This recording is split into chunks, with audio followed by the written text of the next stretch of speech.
Vejo um polegar positivo, estamos no ar. Começa agora o episódio 60 do Clube da Exame Invest. Episódio 60 vai ser diferente de tudo o que você já viu, eu vou repetir. Episódio 60, episódio comemorativo, episódio especial, será uma resenha diferente de tudo o que já passou aqui na mesa central do clube. Para isso eu peço reforços. Bruno Lima, seja bem-vindo ao Clube da Exame Invest. Prazer. Cara, sabe o que eu tava pensando aqui? Fala pra mim. Podia trocar esse início aí da chamada, né, você me coloca na mesa, assim, pô, prazer, não sei o quê, reforço. A gente podia trocar esse negócio. Sugestão? Não sei. Vamos pensar.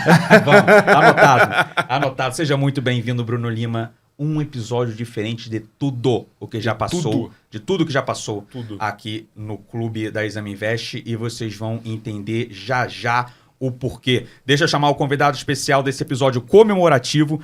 Episódio 60, Maurício Moura, fundador da Zaftra, do fundo Zaftra. Seja bem-vindo à mesa central do Clube da Exame Invest. Pô, Daniel, muito obrigado pelo convite. Bruno, é um prazer estar aqui, né? Acho que pela segunda vez aqui nesse estúdio com você, é uma honra estar aqui. Verdade. O Maurício já esteve presente na eleição há um ano atrás, mais ou menos? Agosto de 2022, né? Para o Clubinho, quem quiser, tá aqui na página do YouTube. É um formato do clube, só que 30 minutos para discutir um único tema. E a gente vai entender já qual é o tema que o Maurício Moura domina.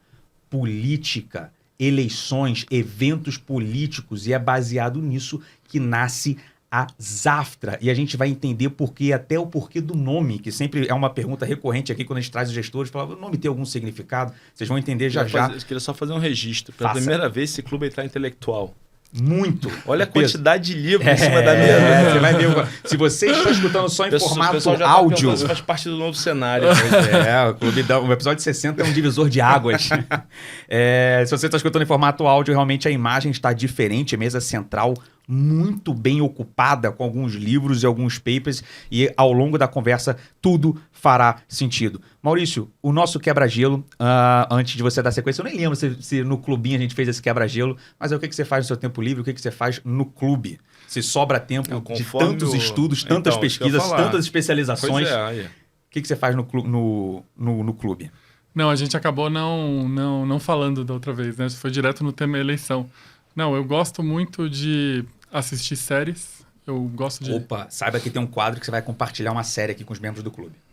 Mas eu queria só fazer a observação que assim, eu curto muito história real, Daniel, baseado em fatos reais. Eu tenho muita dificuldade com ficção, mas eu gosto muito de história baseada em fatos reais. Eu leio muito. De um ano pra cá eu comecei a fazer boxe. Que isso?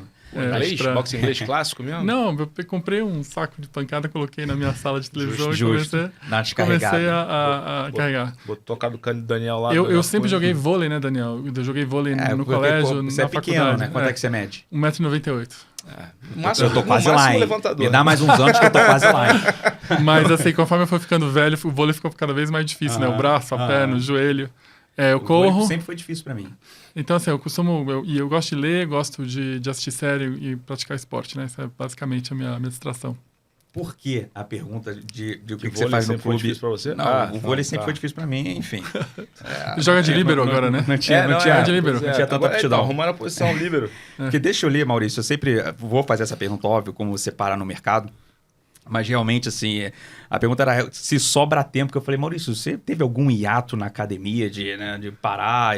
Porque é uma especialização atrás de outra especialização, atrás de outra pesquisa, atrás de outra formação. Doutor Maurício Moura, professor da George Washington University, economista formado pela FEA USP, especialista em psicologia política na Stanford University, mestre em ciências sociais na University of Chicago e em política pela George Washington University, doutor em Economia e Política do Setor Público da FGV São Paulo e PhD em Ciências Políticas pela Atlantic International University, também é OPM, o Owners and Presidents Management Program pela Harvard Business School.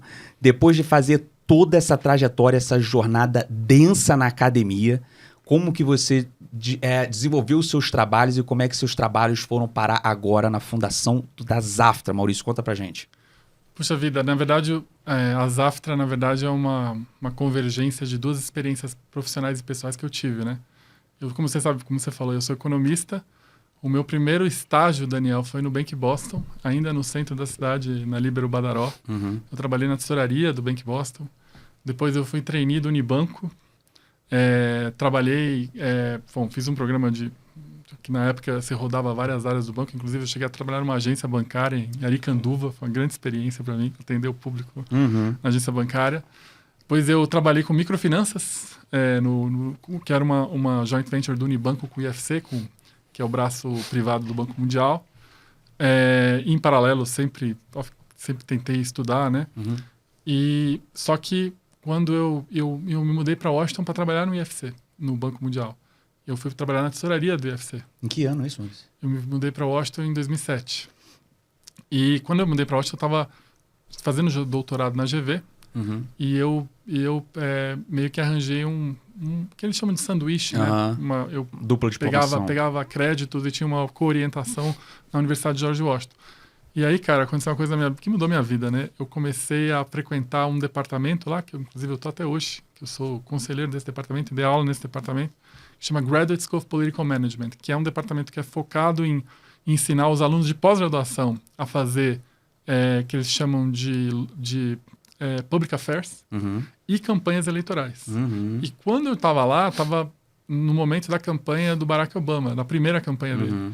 E tinha eu comecei a descobrir que tinha muita ciência nas campanhas eleitorais americanas. Sim.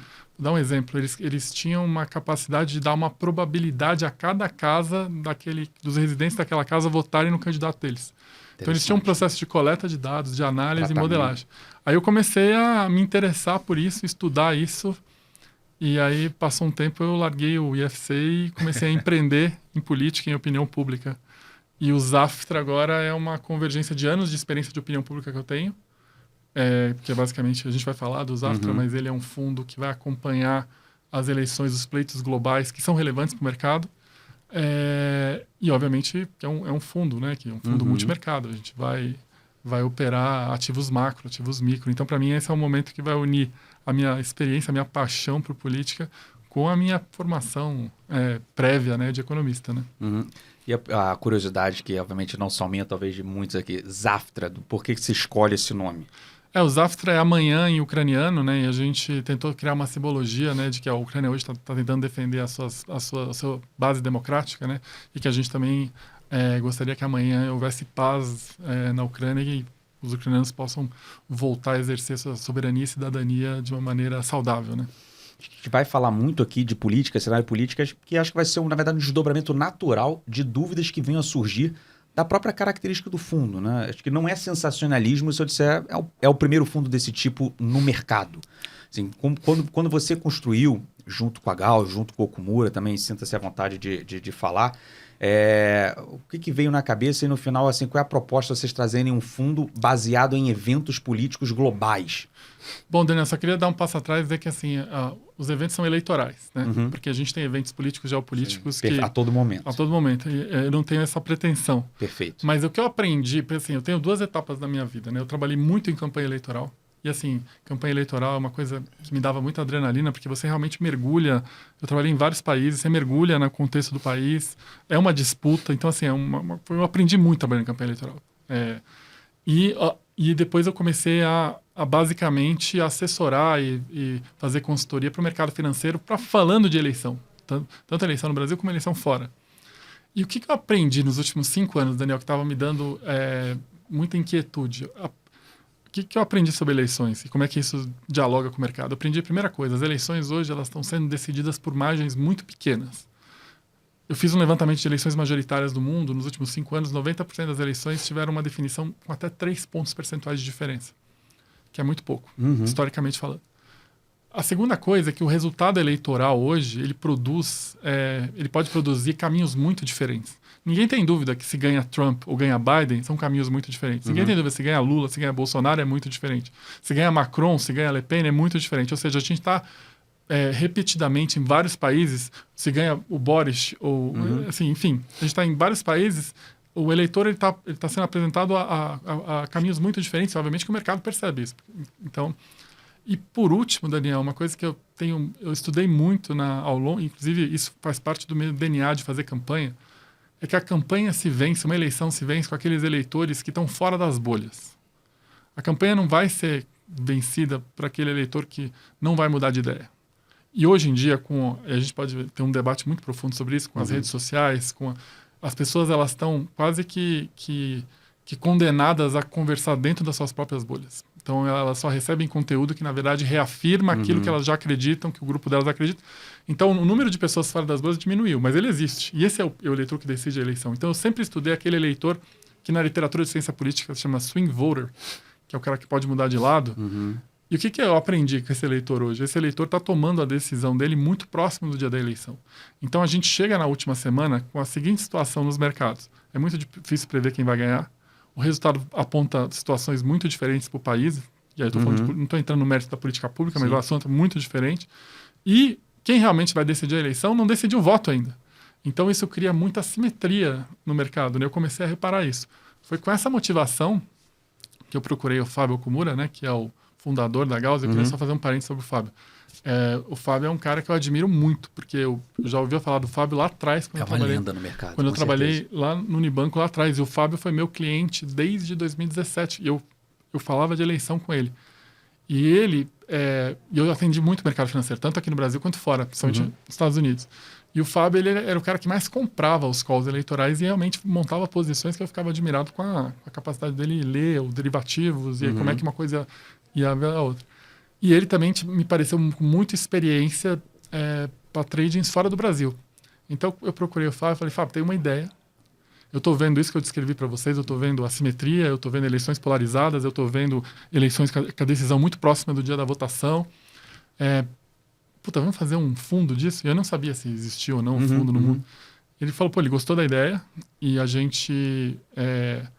um dos parceiros da Gauss, que é a Goldman Sachs, fez um market sounding global e descobriu que existem fundos de evento, existem fundos de até geopolítica, mas não existia fundo eleitoral no mundo. E aí a gente rodou, ano passado, em 2022, o fundo de maneira virtual. Eu fazia os calls.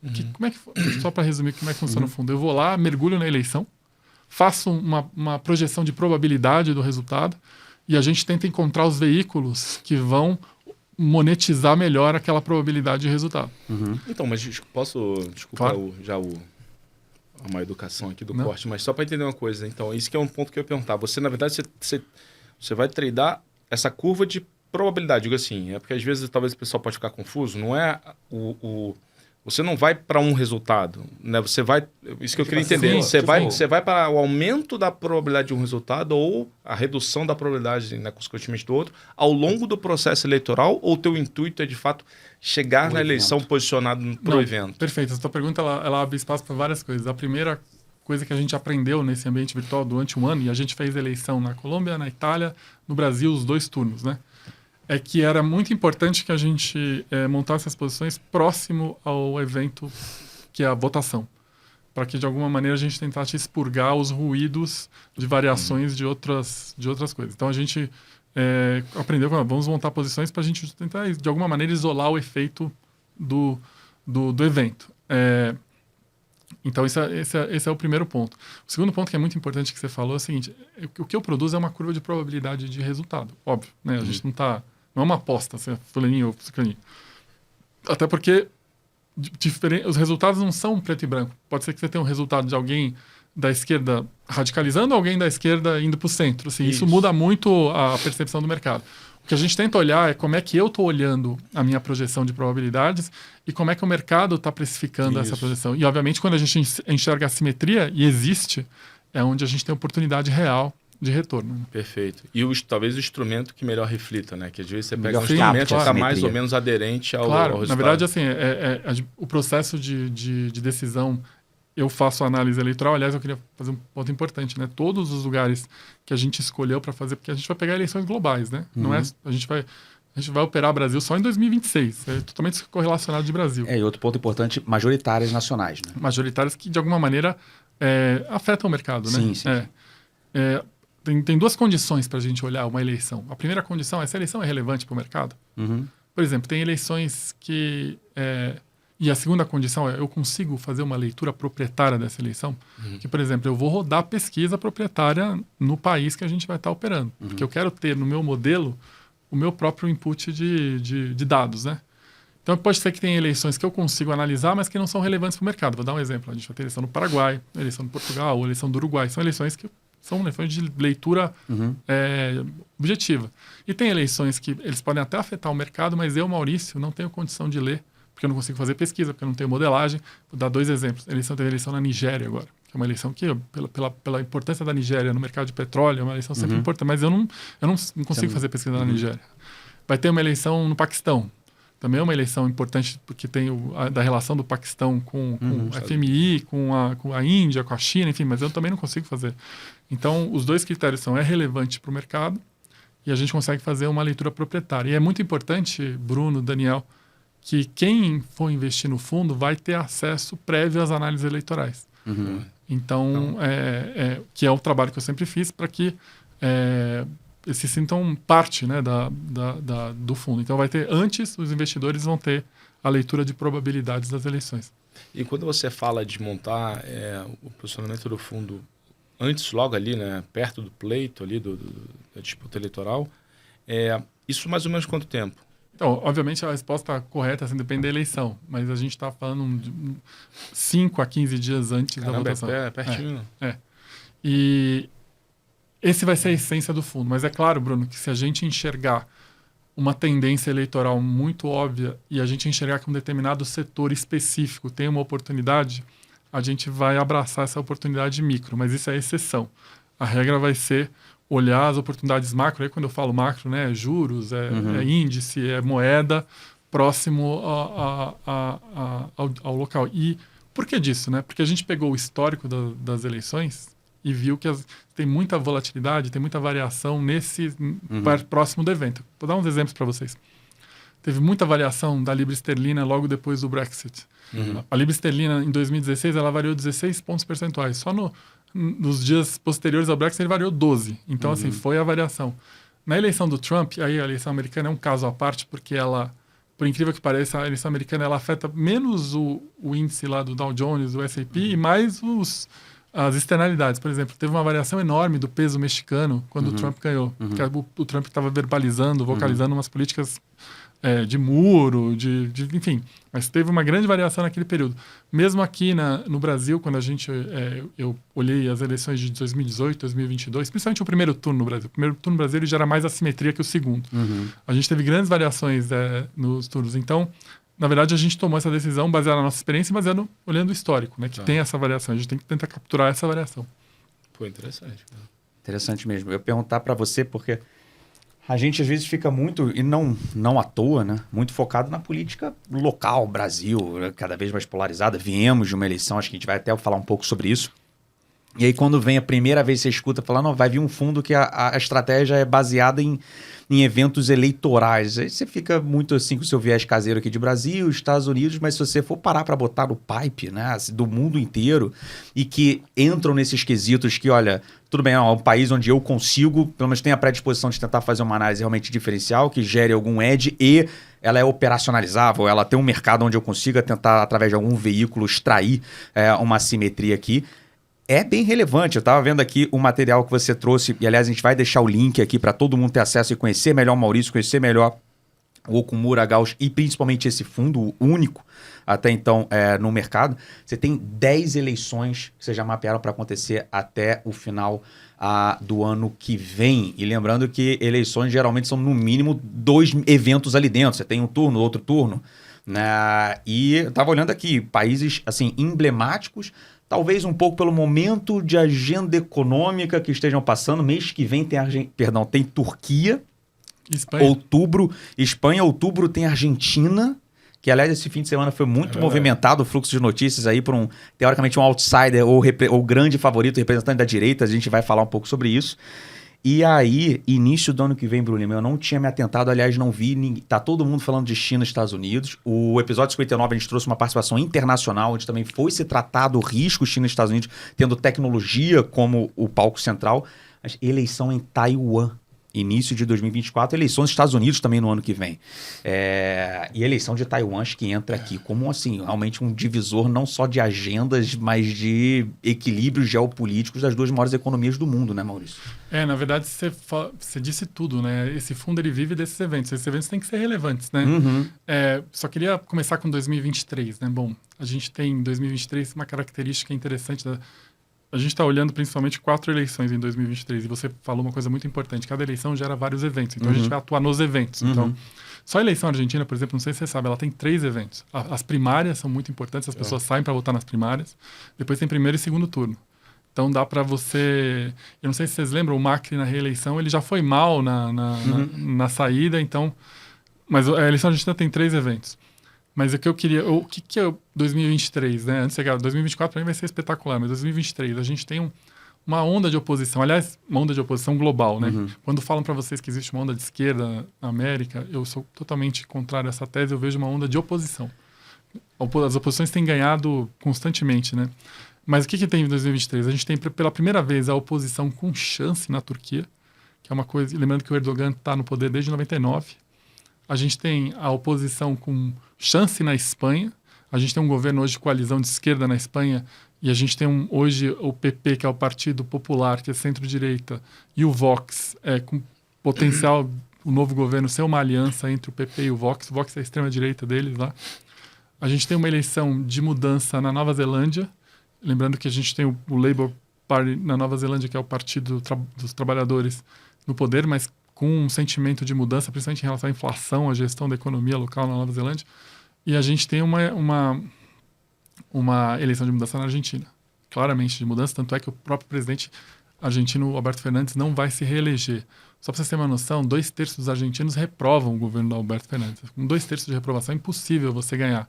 Eu lembro que eu conversei muito com o Daniel em 2022, eu falava, Daniel, essa eleição de 2022 é sobre a aprovação do Bolsonaro. A pergunta da eleição é, você quer que o Bolsonaro continue mais 4 anos ou não? Essa é a pergunta. E Daniel, só para, desculpa voltar nesse tema, mas a gente fez essa pergunta, né, inclusive nas pesquisas da Exame, durante 2 anos, né, se o Bolsonaro merecia continuar ou não. Quando a gente começou a fazer, o Bolsonaro tinha 60% de diziam que o Bolsonaro não merecia continuar. Na última pergunta que eu fiz no sábado, nas vésperas do segundo turno, deu 52 merece continuar, 49 não merece. Desculpa, 49 merece, 52 não merece, que foi basicamente o resultado da eleição. Então, o Alberto Fernandes viu que ele não tinha chance e não vai concorrer. Ou seja, também é uma eleição de oposição. Ou seja, a gente tem uma onda de oposição em 2023 e uma oposição pró-mercado, né? Que a gente... 2024 é um ano muito importante. Essa eleição de Taiwan, para mim, é crítica. Porque pela primeira vez, em Taiwan, a narrativa vai ser você está com a China ou você está com os Estados Unidos. Isso está assim, a atual presidente ela não pode se reeleger. O candidato deve ser o vice-presidente do partido. Esse é um partido que é próximo dos Estados Unidos, mas eles têm mas dentro do partido cresceu o sentimento independentista de Taiwan. É interessante, tem um dado que eu acho super interessante. Há 10 anos atrás você perguntava para as pessoas de Taiwan se elas se consideravam chinesas. Mais de 50% diziam que elas se consideravam chinesas. Hoje esse número está em 30%, ou seja, perderam 20 pontos percentuais em 10 anos. Ou seja, existe um sentimento nacional forte lá. Por outro lado, também tem a coisa de eles não quererem que a China invada. Então, assim, tem a disputa na eleição vai ser muito... Inclusive em Washington, essa eleição de Taiwan é tratada com muita delicadeza, porque uma situação geopolítica, além da questão, como você falou, nos Estados Unidos e China, tem a questão dos semicondutores, né? Aliás, por isso que eu até trouxe um livro aqui para recomendar para os nossos ouvintes, que chama... É um professor de Harvard chamado Chris Miller, que eu conheço, que ele escreveu um livro chamado Chip War, que ele conta a história de como é que o desenvolvimento de semicondutores afetou a geopolítica. E eu não sabia, né, que a Taiwan hoje produz 90% dos semicondutores de alta tecnologia e 60% dos semicondutores do mundo inteiro. Então, se a China invadir Taiwan ou aumentar a probabilidade de invadir, o efeito é você não vai ter semicondutor para o teu iPhone, para a tua geladeira. Amanhã.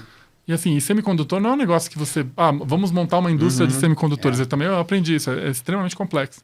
Então, essa eleição de Taiwan é uma eleição delicadíssima. E é muito comentada lá fora, Daniel. Mas quando eu venho para São Paulo aqui, eu sinto que é uma coisa muito marginal. Quando é que é mesmo isso aí? Janeiro. Janeiro do ano que vem. E aí mas como é que é a dinâmica de turnos, etc? Então, é uma eleição majoritária, tem primeiro e segundo turno. Igualzinho. Não tem primária, não tem nada. Não. E Mas como são 2 partidos fortes, provavelmente é um turno só. Mas isso vai gerar muita volatilidade, porque... Interessante, cara. Olha só a situação. Se o partido da situação ganha, aumenta a probabilidade de uma invasão chinesa. Não estou nem falando que eles vão invadir, tá? Não tenho nem essa leitura. Estou falando que o mercado vai olhar a probabilidade. Discussão da probabilidade. E se o outro partido ganha, aumenta a probabilidade de Taiwan se aproximar para a China. Então tem efeito nos 2 lados, né?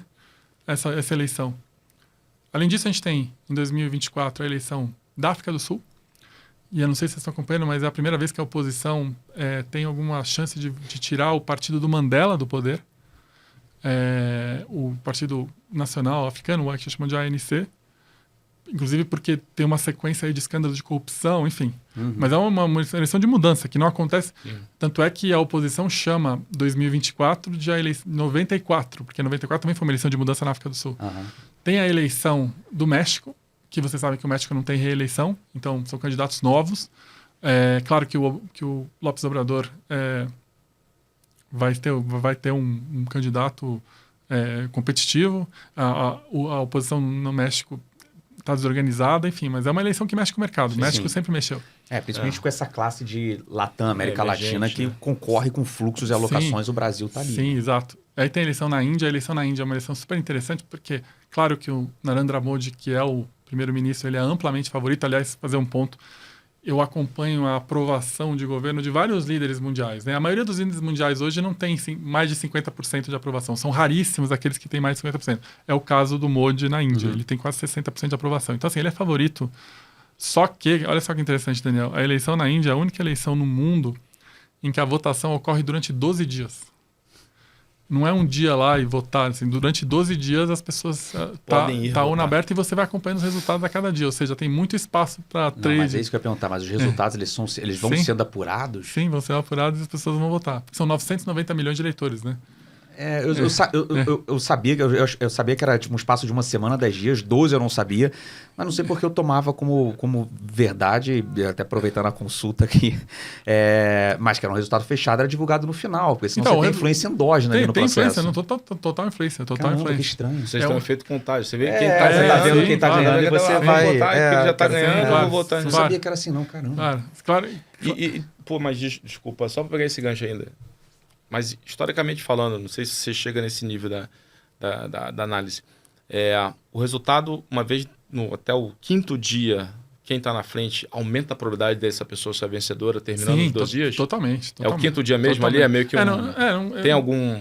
não sei, vou ser honesto intelectualmente com você, não sei exatamente se é o 5º ou 6º dia, mas assim, quando começa a sair os principais estados, que são os estados grandes... Meio que vicia o restante. Porque os primeiros resultados saem dos lugares. É Delhi, é Mumbai, enfim, aí começa... mas também tem oportunidade de trading, de qualquer maneira. Apesar de não ser óbvio, inclusive, a Índia tá com um problema sério. O principal líder de oposição foi condenado agora, porque ele falou mal do governo do Modi. Então tem uma questão de liberdade de imprensa muito delicada lá. Aí a gente tem a eleição dos Estados Unidos, que é uma eleição... Só isso? Que assim, eu estava até conversando com o Daniel antes de entrar no ar. A eleição americana de 2024, ela vai ser uma se o Trump for o candidato republicano e ela vai ser outra se ele não for o candidato republicano. Porque eu acredito uma estatística muito básica. Nenhum presidente americano foi reeleito com menos de 50% de aprovação. Nenhum. O próprio Trump sofreu com isso. E o Biden hoje tem 42% de aprovação. Então, assim, vocês entendem isso melhor do que eu, mas a especulação é que a economia não vai melhorar tanto daqui a um ano. A grande discussão é se vai ter soft landing, se vai ter... É landing, você não sabe se é soft ou hard. Assim. Então, assim, ele vai para uma situação delicada de aprovação. Só que, se for o Trump, a eleição passa a não ser só você quer que o Biden continue ou não. Aí a pergunta vai ser, você quer que o cara volte ou não volte? O Trump Então, para mim, E, por outro lado, eu posso adiantar para vocês, na minha visão, o Trump é muito favorito numa primária contra qualquer um. Primeiro porque ele é amplamente conhecido. Segundo que o Trump... Nos Estados Unidos, você, diferente do resto do mundo, você está sempre fazendo fundraising para a tua campanha. O tempo todo. O Trump já está com um número astronômico. Ele está com 350 milhões de dólares já. É impressionante. Assim, se somar todos os outros potenciais republicanos, não dá 60 milhões. Assim, ele está muito na frente. Assim, isso significa que ele já tem operação nos estados, isso significa que ele já está comprando horário na televisão, na internet. Ou seja, é uma vantagem operacional que é muito difícil. Então, assim, e para o Partido Republicano, eles estão numa situação complexa, porque eles sabem que o Trump não é favorito contra o Biden. Aliás, assim, do lado democrata, o que eu ouço em Washington é que eles estão apostando que vai ser Trump e o Biden vai para a reeleição. Wishful thinking aí também, né? Mas assim, é uma aposta... Sim, faz sentido. O Biden deve anunciar, inclusive, a reeleição dele nos próximos dias. Caramba! Inclusive, ele foi para a Irlanda agora, o presidente Biden, e ele começou a gravar o vídeo do anúncio dele, né? Mas assim, a aposta democrata é, vamos enfrentar o Trump e a gente vai ficar aquela narrativa. Você quer o Trump de volta ou não? Aí vai ser... Assim, total agora aqui, papo aberto.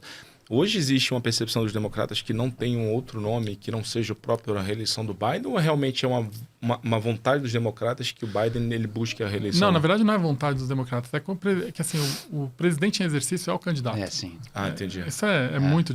Os democratas só tiveram uma primária que foi realmente disputada, que foi em 1980, o Jimmy Carter contra o Robert Kennedy. Foi a única que eles foram disputando até, mas o Jimmy Carter estava numa situação de popularidade muito baixa, tanto é que ele perdeu para o Ronald Reagan.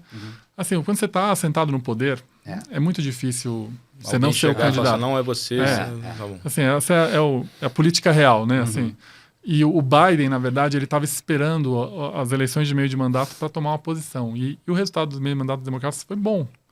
Porque, assim, eles estavam com inflação, com não sei o quê. Eles perderam por pouco a Câmara e aumentaram a maioria no Senado. Ou seja, inclusive graças aos candidatos do Trump, que foram muito ruins. Verdade. Então, assim, depois disso ele se colocou como candidato. Ele vai ser o candidato. Então, assim, claro que o problema do Biden é assim, se não for o Trump, ele não é favorito. Se for qualquer um, porque daí vai ser... A campanha vai ser sobre ele, né? Vai ser sobre o governo dele, vai ser sobre as condições dele com 82 anos de ser presidente, que é uma coisa que mesmo entre os democratas é um tema polêmico. Assim, as pessoas claramente acham que talvez ele não tenha a condição ideal de ser presidente. O Trump também tem 76, ou seja, também está no mesmo... então, a grande questão é se vai ser o Trump ou não, porque a eleição com o Trump é muito diferente da eleição sem o Trump. Mas o fato do Trump chegar já com esse nível de... Você comentou, hoje ele é favorito. Hoje ele é favorito. Não tem um outro nome, talvez, e os republicanos estão numa situação delicada, porque para ganhar do Trump na primária, eles teriam que ter um candidato só. Que é exatamente o contrário que eles fizeram em 2016, que eles tinham um mar de candidatos. E hoje não tem um nome que seja convergente. O DeSantis, né, que é o governador da Flórida, que se fala muito nele, não é um nome convergente no partido, assim, claramente. Inclusive porque o governador da Flórida, o Jeb Bush também era governador da Flórida, bem avaliado, eleito e foi muito mal contra o Trump, né? Então, assim, não é um... Então, mas todos os republicanos, eles leem pesquisa, eles sabem que o Trump vai ter muita dificuldade, ainda mais porque vai vir mais processo em cima dele. Esse processo da atriz pornô talvez seja o mais frágil de todos. O processo que ele tem na Geórgia de tentar comprar voto é muito óbvio. O processo da invasão do Capitólio também o processo dele ter escondido o documento. E assim, ele vai estar no meio, ele vai estar fazendo campanha e vai estar surgindo algum respondendo processo, que não é trivial. Não é trivial. Responder processo não é, mas a primeira campanha dele também não foi processo, mas ele passou por vários escândalos, né? E conseguiu, de alguma forma. Mas a primeira campanha dele não tinha ele como presidente, né? Não tinha. O lance do quer que continue, quer que volte, realmente são variáveis, talvez, de tomada de decisão ali para o eleitor muito mais forte e palpável, talvez, do que... E para terminar o ano tem o Reino Unido no ano que vem. É isso que eu ia falar. Que é o atual... Bom, vocês viram, né? Que o Reino Unido começou a trocar de primeiro-ministro como a Itália troca de primeiro-ministro, né? E como o Flamengo troca de técnico também. Então, o Flamengo e aliás, o Flamengo chegou a jogar com o Real Madrid. Não, vamos mudar de assunto aí, não. Vamos voltar para a política. Vamos encerrar? Com toda a vênia, vamos voltar para a política. Eu lembro, não foi? Você veio jogar com o Real Madrid, não lembra? Ele tá esperando, deixa ele esperando lá, a gente vai chegar lá. Você sabe que tem uma piada que o Real Madrid bastou mandar só o Marcelo para jogar contra o Flamengo. A gente viu. Eu tô sabendo. Caraca, hein? Tô sabendo que teve essa piada rolou, por aí. Né? Ouvi dizer. Mas aí, hoje no Reino Unido, tem o Partido Conservador, ele está atrás do Labour, do Partido dos Trabalhadores, nas pesquisas. Até porque hoje tem uma conjunção nada favorável, né? Eles têm inflação alta, tem desemprego, tem um monte de greve acontecendo. Está uma situação bastante complexa. Por outro lado, esse primeiro-ministro que entrou, ele começou a recuperar a popularidade, né? Ele melhorou, desde que ele assumiu, ele fez um acordo com a Irlanda do Norte, mas é uma eleição aberta. Pela primeira vez, acho que o Partido dos Trabalhadores lá tem chance de ganhar, e lembrando que os conservadores estão no poder desde 2011, né? Então, é um ano agitado. Deixa eu fazer mais uma dúvida aqui, Maurício, também outro ponto. Por exemplo, quando você, nesse caso da eleição de Taiwan, por exemplo, que é um negócio, poxa, emblemático, vocês vão olhar para o evento Taiwan, mas vocês operam também as externalidades que os eventos geram em outros mercados, por exemplo, em China, nos Estados Unidos, isso também entra no gama de instrumentos completa. Total, perfeito. Não, total. Importantíssimo você falar isso, porque, por exemplo, a eleição americana, como eu falei, ela... fez muito preço mais no México, ela fez muito mais preço no México do que... Então, assim, é fundamental. E, na verdade, assim, sendo muito realista, né? Acho que tem 3 eleições que podem mexer fora dos seus países, né? Assim, forte, né? Que é a eleição americana, a eleição de Taiwan e a eleição... mesmo a eleição britânica é muito mais no mercado local. Assim, a eleição de Taiwan e a americana que são as que têm mais potencial de externalidade, né? Muito interessante, né? A gente acaba de passar por uma eleição e fala, pô, agora vamos dar uma descansada. Não, calma que nos próximos 12 a 18 meses aí tem eleições realmente muito representativas. E é importante que o fundo, obviamente, quando não tiver evento, ele vai estar em caixa, né? Mas como vocês veem, tem muito evento. A gente vai estar operando numa média de cada 40 dias, assim. Então, assim, a gente vai sempre ter evento, né? Então, aliás, foi o fato de ter evento que faz o fundo ser possível, né? Fazendo um paralelo, né? Se você for pegar um fundo onde a realidade vai... Hoje não, porque as assets realmente se internacionalizaram muito. Até bem pouco atrás, né? O grande mandato de fundos de renda fixa, mal ou bem, você tinha um instrumento-chave que era a Selic, que era decidido de 45 dias também. Então não tá... Nossa, vou usar esse exemplo, Daniel. Obrigado. De nada, consultoria aí, depois eu passo essa serviço, né? Vou citar você. Não, imagina. Imagina. Daniel Cunha. Mas enfim, continuando... Maurício, ouvindo você falar tudo, acho que dá para fazer um wrap-up, que aí eu agora, né, um projeto fenomenal. O link vai estar aqui abaixo, realmente a apresentação está riquíssima e mostra realmente com exemplos reais, né, como assim, se o fundo já estivesse operando, como é que o fundo se comportaria, como é que foram as estratégias, principalmente em exemplos recentes que vocês rodaram. É uma apresentação que vale a pena, o link vai estar aqui na descrição do YouTube. Agora, talvez esse apanhado todo, né, e pegar mais o chapéu para os cotistas do fundo continuarão tendo acesso, que é o chapéu do Maurício Consultor, pesquisador. E aí, como que você está vendo o mundo e um pouco o Brasil? Assim, eu tenho 2 pontos assim, que eu gostaria de explorar e te ouvir. Um talvez mais global e outro do Brasil. Vou tentar pegar aqui um tempinho só para montar um pouco. O do Brasil, vamos deixar para o final. Técnicas que eu aprendi para engajar a audiência.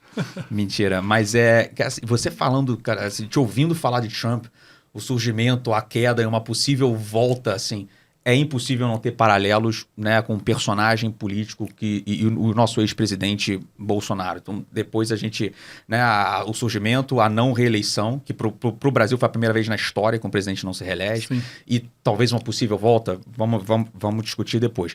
Mas no lance global, assim, juntando tudo o que você falou, é impressionante assim como assim, o centro está diminuindo. Então você tem margens cada vez mais estreitas do cluster aqui do swing voter cada vez mais estreito, margens cada vez mais apertadas do que sai das urnas e polos ficando cada vez mais esgaçados e o centro de alguma forma diminuindo. E aí você está começando a ter pêndulos, os pêndulos ficando cada vez mais agressivos e você falou, não é um momento de oposição, né? Perdão, não é um momento a onda vermelha, está um momento de alternância de oposição. Então a gente vê isso na região, vê isso no mundo. Assim, não foi a primeira vez na história, mas não é normal um presidente dos Estados Unidos não se reeleger. No Brasil foi a primeira vez na história que um presidente não se reelege. Então, assim, esse swing político está ficando cada vez mais forte. Assim. O que está ocasionando isso? A impaciência ou a intolerância do eleitor, ela está sendo cada vez mais rápida e mais agressiva. Né? Se você for pegar assim, recentemente, desde Brexit ou Trump, não tem mais aquele capital polir, aquele ciclo que você até consegue identificar de lua de mel, de primeiro ano. Você está tendo vários presidentes que já começam e a popularidade em 2, 3 meses já despenca e o cara já tem que estar dando satisfação. Né? O que você está imaginando desse ciclo, como é que você está vendo o Brasil nesse início de governo, sob esse mundo cada vez mais bipolar e pendular, sob esses eleitores cada vez mais impacientes ou dispostos a alternar poder a qualquer janela? E qual é o endgame disso? Assim? Nossa, Daniel, você falou tanta coisa agora que eu vou ter que depurar. Pega o seu tempo. A primeira coisa, Daniel, é que assim, infelizmente, né, as tecnologias que avançaram tanto, elas produzem bolhas de relacionamento nas pessoas, né? Ou seja, as pessoas hoje acessam conteúdo que são conteúdos que elas que reafirmam as suas convicções. É muito difícil você, na rede social, nos aplicativos de mensagem, nos grupos que você frequenta, você ouvir o outro lado, ouvir que está sendo discutido por quem pensa diferente de você. Isso, obviamente, isso produz... Isso é fundamental para a polarização, porque é uma retroalimentação das suas convicções que faz com que você não mude de lado, que você não considere mudar de lado. Então, isso é irreversível. Eu só vejo a tecnologia hoje... Hoje, as pessoas... O que você mais faz hoje em dia é acessar o celular durante o dia. Você vê mais celular do que você come. Você vai no banheiro e você praticamente só acessa conteúdo que você... De pessoas que falam a mesma coisa, pensam igual. E, obviamente, que isso acionou a polarização. E isso é um fenômeno global. E quebrar isso é muito complexo. E você falou do centro. Porque as posições de centro hoje, elas não dialogam com a disseminação de conteúdo. Disseminação de conteúdo é uma disseminação polarizada, né? Nos Estados Unidos tem uma iniciativa que eu acho brilhante, mas que ainda está engatinhando, que é o voto em ranking. Você já ouviu falar nisso, Daniel? O voto em ranking, em vez de você votar para fulaninho ou ciclaninho, você chega na urna e fala: minha primeira opção é fulaninha, a segunda opção é ciclaninha, a terceira opção. E aí é um turno só. E ganha quem tem mais de 50% dos votos. Só que se ninguém atinge 50% dos votos, você vai eliminando o último colocado e distribuindo os votos, as outras opções do último colocado. O que isso faz? Com que as pessoas comecem a olhar para o centro, para ideias mais moderadas. Isso produziu resultados eleitorais moderados nos Estados Unidos, em 3 lugares. No estado do Maine, que é voto em ranking, no Alasca, que é voto em ranking, e na cidade de Nova York. O prefeito de Nova York atual foi eleito em voto em ranking. Essa é uma solução de fazer com que o centro seja mais relevante nas eleições, porque hoje o incentivo é você tomar posição, ou você é fulaninho ou você é ciclaninho. Verdade. A deputada federal do Podemos aqui no Brasil, a Renata Abreu, ela chegou a propor o voto em ranking, mas é claro, reforma política é uma coisa que toda hora tem proposta, mas pouca coisa é realmente votada. Então, assim, hoje eu não vejo no mundo outra solução a que não seja o voto em ranking para que os eleitores tentem sair das bolhas, né? Assim, E o que isso produz? Eu vou para o segundo passo. Isso produz eleições polarizadas em que você ganha a eleição com metade da população te odiando no dia 1. Verdade. E assim, você não tem nem espaço para mostrar bom serviço, porque o cara não quer nem ouvir falar, não gosta de você, das tuas ideias. Imagina implementar reformas ou coisas não populares, mas são necessárias para longo prazo. Exato. Então, assim, hoje em dia no mundo, como eu falei, são raríssimos os governantes com mais de 50% de aprovação. Então, você já começa o governo com uma margem de crescimento de popularidade baixíssima. Tanto é que nunca teve tanto governo no mundo avaliado com 35%, 40% de aprovação, que é basicamente...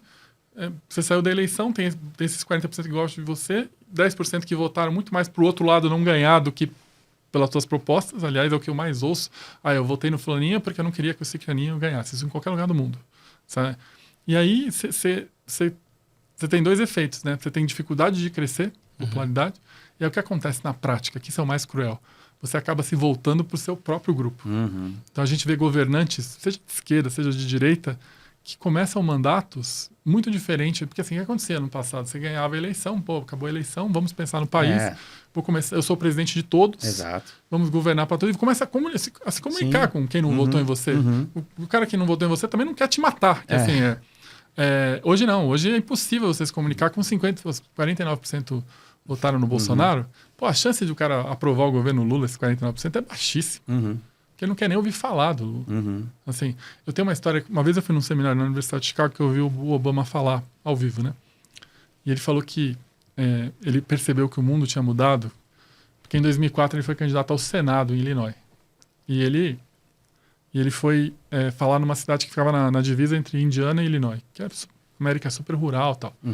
Ele falou, eu cheguei lá, para falar com um monte de gente branca, né? Ele fala assim... Eu sentia que a chance de eu virar um voto ali era baixíssima, só que os caras foram me ouvir. Tipo, eu ia num lugar lá, o pessoal ouvia, não concordava, não gostei da tua ideia, não vou votar em você, mas, pô, te ouço, né? Você pode falar. Ele falou que hoje em dia, na campanha do Biden, que ele entrou, ele foi fazer os comícios e tal, você não consegue nem marcar um comício nesse lugar. Porque você corre o risco de ser recebido a tiro. Assim, essa é a dinâmica.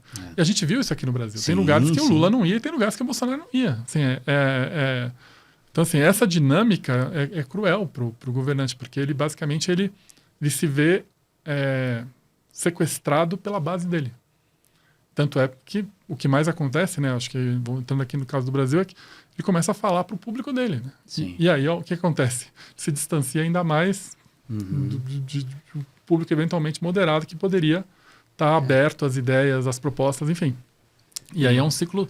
E aí, só para terminar, você falou que é importante. Aí é um ciclo de oposição, porque você já sai com 50% contra você, é muito difícil. Você já sai com 50% você, a chance de você perder a eleição é enorme, porque é uns 5% ali a mais já resolve a oposição, que é o caso da Argentina, que é o caso do Brasil, enfim. Não, isso para a agenda econômica, né, é uma péssima notícia, porque é o único jeito que existe politicamente para sobreviver num mundo cada vez mais polarizado, onde cada vez menos pessoas te escutam, você não consegue se comunicar, como independente de direita e de esquerda, é gastar. E a gente fez uma pesquisa na universidade, Daniel, que me preocupou bastante, que a gente pegou pessoas democratas e republicanos, e fez um teste, né? Pegou quem que eles acompanhavam no Twitter, pessoas usadas dos dois lados, e sugeriu durante um tempo que eles acompanhassem uma lista de pessoas do outro lado, para ver como é que elas se sentiam em relação às ideias do outro lado, cruzado, né? Os democratas acompanham os republicanos acompanham os democratas. E durante meses, né? E o resultado foi péssimo, porque assim, quanto mais eles acompanhavam o outro lado, mais eles se distanciavam do outro lado. E essa é uma coisa que a sociedade vai ter que resolver, porque essas posições polarizadas, binárias, elas são péssimas para qualquer coisa, né? Como você falou. E a sorte do Brasil, entrando no Brasil, é que a gente tem um Congresso super diluído em termos políticos, assim, mas não é o caso. O Congresso americano hoje é um Congresso inoperante, porque fica os dois lados se degladiando. E cada vez mais tem gente mais extrema no Congresso americano, dos dois lados. O centro, né, no Congresso ainda existe e é representativo e é forte aqui ainda, pelo menos. E assim, eu tenho falado aqui, quando eu venho para São Paulo, eu sempre falo, eu sou de Washington, eu acompanho muito a questão do debt ceiling. Sim. A chance de ter um default nunca foi tão grande. Nunca foi tão grande. Pelo stallman mesmo do Congresso. Porque os incentivos dos dois lados são incentivos de não se mexer. É uma coisa surreal, né, gente? A gente começar a discutir default americano, né? E, enfim, mas isso e essa coisa do voto em ranking é a única medida que eu vi no mundo para tentar fazer com que você comece a tentar dialogar com outros segmentos, né? Outras ideias, enfim. Sim, só explorar o último tema, que ainda é um pouco Brasil. Um pouco não. Enfim, é o mundo Brasil, assim, né?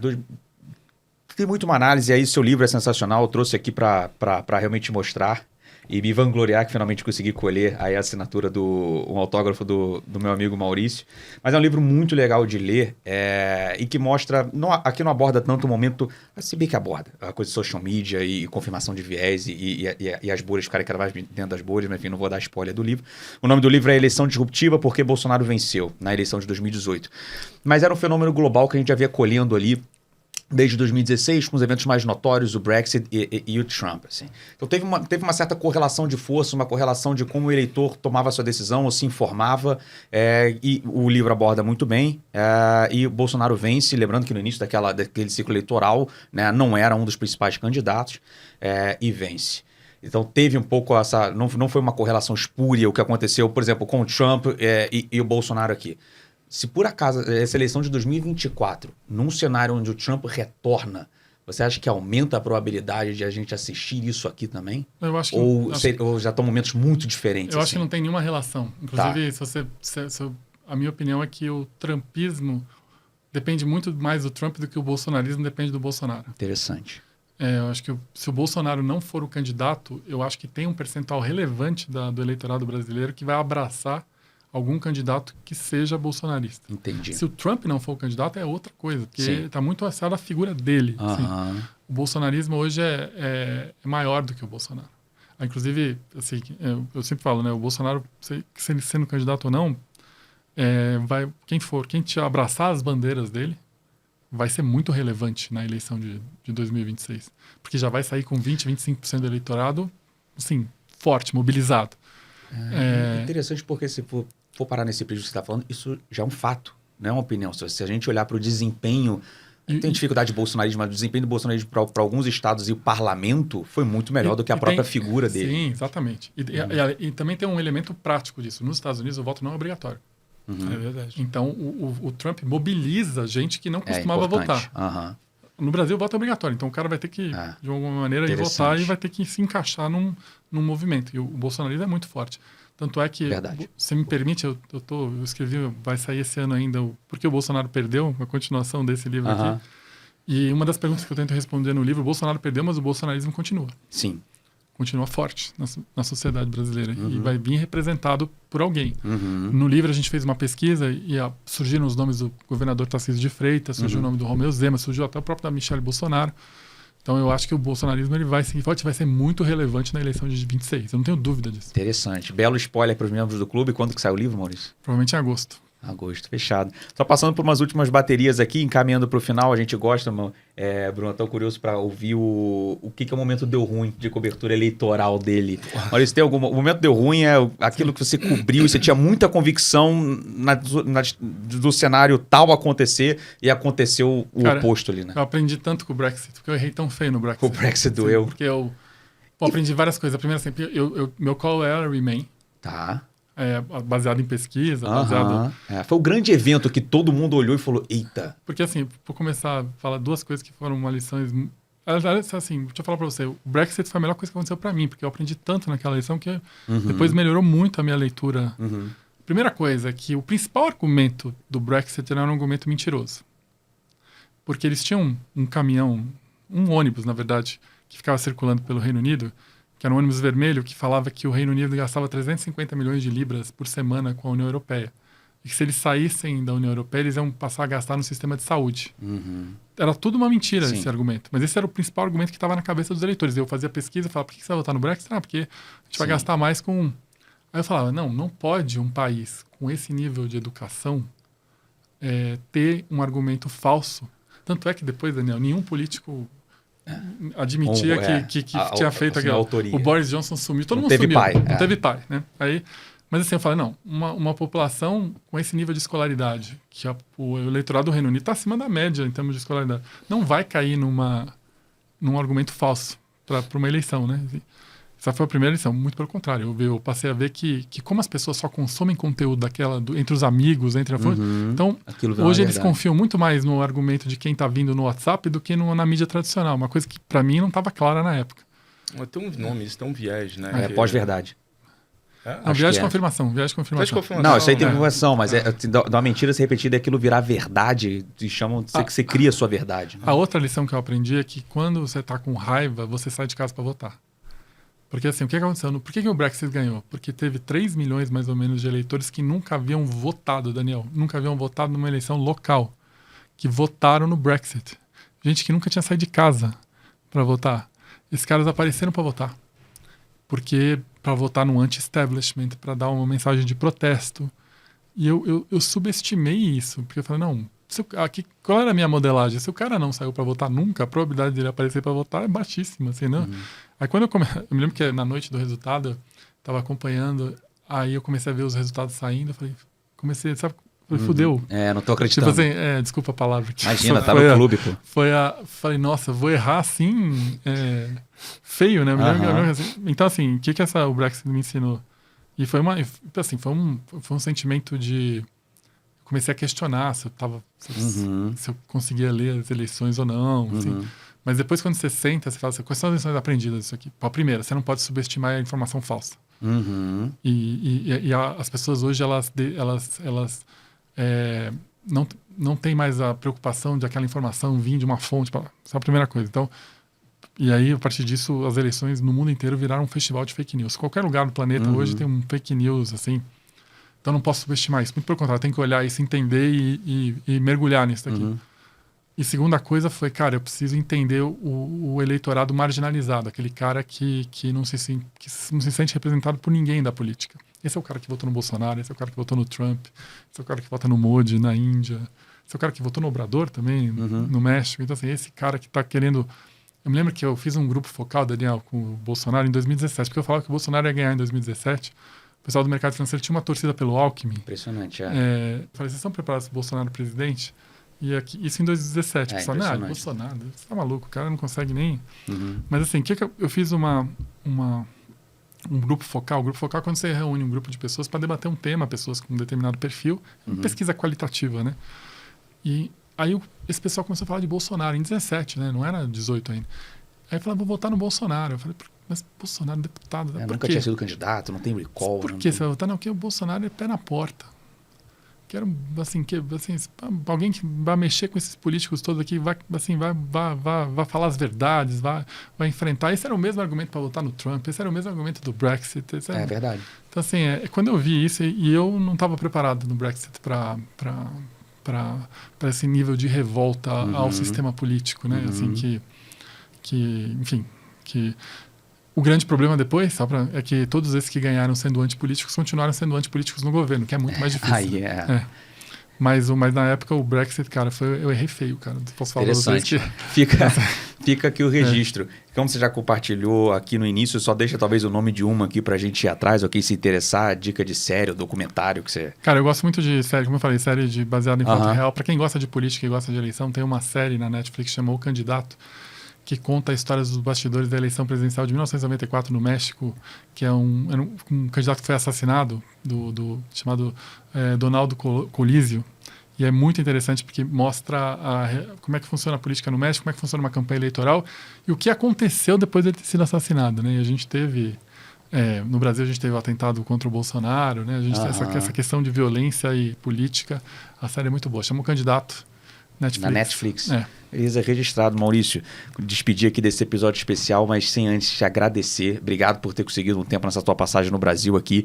E todo o sucesso do mundo na Zaftra. E espero nos vermos aí, principalmente aí na virada do ano que vem, que é um calendário realmente mais cheio ainda. Mas só lembrando, mês que vem já, Brunema, eleições na Espanha e Turquia. Obrigado, Daniel. Obrigado, Bruno. Obrigado. Valeu. Bruno. Prazer, galera. Um grande abraço. A todos nos vemos no próximo episódio. Até lá.